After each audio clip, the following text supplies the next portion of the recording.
Da jeg gik ud af folkeskolen i 9. klasse, skulle jeg til retskrivningseksamen. Det endte med, at jeg fik 71 fejl ud af 92 mulige. Det gjorde jeg, fordi jeg er ordblind. Heldigvis så gik der ikke så lang tid efter, så fandt jeg sådan set ud af, at ordblindhed ikke behøver at være en begrænsning for, hvad jeg gerne vil nå i mit liv.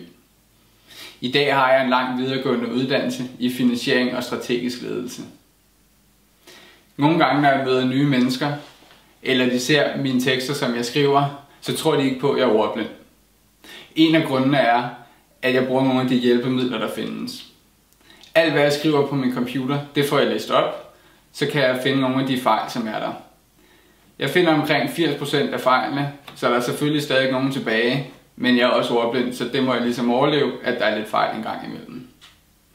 Jeg håber virkelig at se dig torsdag den 18. maj til IT-ledernes dag i Vejle, så vi kan snakke lidt om ordblindhed.